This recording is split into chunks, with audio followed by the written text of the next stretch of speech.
क्या यूनिवर्स का background sound एक मिस्टीरियस हमिंग है? आइए जानते हैं। हम सबने बचपन से सुना है कि अंतरिक्ष स्पेस एकदम साइलेंट होता है, वहां कोई आवाज नहीं होती। लेकिन फिर अक्सर समाचारों और वैज्ञानिक रिपोर्ट्स में हम सुनते हैं नासा ने अंतरिक्ष से आने वाली एक अजीब हम रिकॉर्ड की ही, या यूनिवर्स का बैकग्राउंड साउंड एक मिस्टीरियस हमिंग है। तो असली सच्चाई क्या है? क्या स्पेस में सच में कोई आवाज है? अगर स्पेस साइलेंट है तो साइंटिस्ट्स को यह हम कैसे सुनाई देता है? आइए स्टेप बाय स्टेप इस रहस्य को समझते हैं। फर्स्ट, अंतरिक्ष में आवाज क्यों नहीं सुनाई देती? साउंड के लिए मीडियम चाहिए। धरती पर हम आवाज सुनते हैं क्योंकि हमारे आसपास हवा है। जब कोई वाइब्रेशन होती है, जैसे तालियां बजाना, गाड़ी का हॉर्न, गिटार का तार, तो ये हवा के मॉलिक्यूल्स को हिलाते हैं। वही वाइब्रेशन हमारे कानों तक पहुंचती है और हम उसे साउंड की तरह महसूस करते हैं।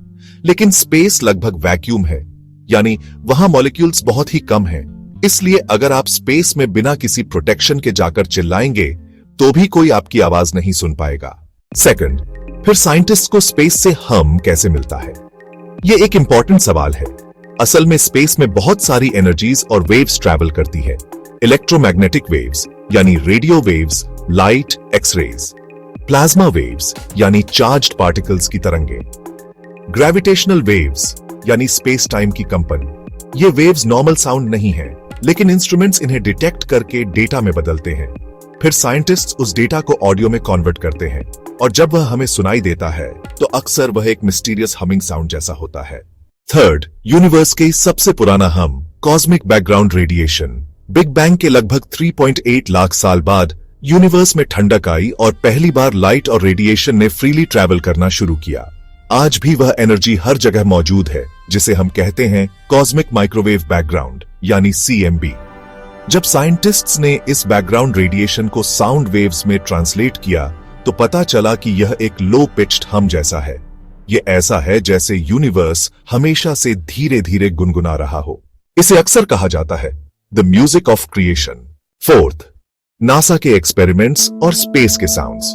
नासा और दूसरी स्पेस एजेंसीज ने कई बार स्पेस की आवाजें रिकॉर्ड की हैं।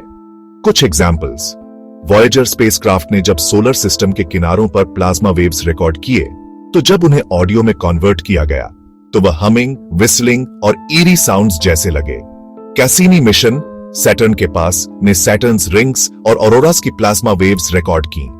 जब उन्हें साउंड में बदला गया तो वह भी मिस्टीरियस हम और वुशिंग जैसे लगे। जूनो मिशन जुपिटर के पास ने मैग्नेटिक फील्ड से आने वाली रेडियो एमिशंस डिटेक्ट की, जो एक तरह की कॉस्मिक हमिंग जैसी सुनाई देती है। फिफ्थ, रीसेंट डिस्कवरी, ग्रेविटेशनल हम। 2021 में एस्ट्रोनॉमर्स ने पल्सर टाइमिंग अरेज का इस्तेमाल करके यूनिवर्स में ग्रेविटेशनल वेव बैकग्राउंड डिटेक्ट किया। यह वेव्स ब्लैक होल्स और गैलेक्सीज के मर्ज होने से पैदा होती है। साइंटिस्ट्स ने कहा कि पूरा यूनिवर्स एक तरह से लो फ्रीक्वेंसी ग्रेविटेशनल हम से वाइब्रेट हो रहा है। हमारे कान उसे डायरेक्ट नहीं सुन सकते, लेकिन अगर ट्रांसलेट किया जाए तो वह ऐसा लगेगा जैसे ब्रह्मांड हमें धीरे धीरे हमिंग कर रहा हो। सिक्स्थ, हम ऑफ अर्थ भी होता है। सिर्फ स्पेस ही नहीं, हमारी धरती भी अपनी नेचुरल हम पैदा करती है। जियोफिजिसिस्ट्स ने पाया है कि अर्थ लगातार लो फ्रीक्वेंसी वाइब्रेशंस निकालती रहती है। यह वाइब्रेशंस अर्थक्वेक्स, ओशंस की लहरों और एटमॉस्फेयर की वजह से होती है। इसीलिए साइंटिस्ट्स कहते हैं not only space, even our earth has a hum. Seventh, हमको सुनने का ह्यूमन अनुभव। जब साइंटिस्ट्स ने इन सभी सिग्नल्स को ऑडियो में बदला और लोगों को सुनाया तो रिएक्शंस बहुत इंटरेस्टिंग थे। कुछ लोगों को लगा यह स्कैरी है, जैसे किसी साइ-फाई फिल्म की साउंड।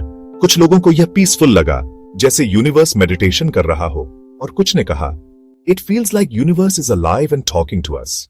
8, स्पिरिचुअल और फिलोसॉफिकल एंगल। वैज्ञानिक दृष्टि से हम सिर्फ वेव्स का कन्वर्जन है, लेकिन अगर हम इसे ह्यूमनाइज्ड और स्पिरिचुअल एंगल से देखें तो ऐसा लगता है जैसे यूनिवर्स की एक बैकग्राउंड हार्ट बीट हो। क्रिएशन के समय की गूंज अभी भी हर जगह फैली हुई हो। स्पेस हमें यह बताता हो कि तुम अकेले नहीं हो, पूरा कॉस्मोस जीवित है। अंत में निष्कर्ष, तो असल में स्पेस खुद साइलेंट है क्योंकि वहां हवा नहीं है, लेकिन उसमें मौजूद वेव्स और वाइब्रेशंस जब साइंटिफिक इंस्ट्रूमेंट्स से ट्रांसलेट होते हैं तो वे हमें एक डीप हम की तरह सुनाई देते हैं। यही कारण है कि साइंटिस्ट्स कहते हैं the sound of space is a हम, अ कॉस्मिक बैकग्राउंड म्यूजिक, जो हमें याद दिलाता है कि पूरा ब्रह्मांड एक जीवित सिंफनी है। अगर वीडियो पसंद आए तो लाइक और शेयर करें और चैनल को सब्सक्राइब करें। धन्यवाद।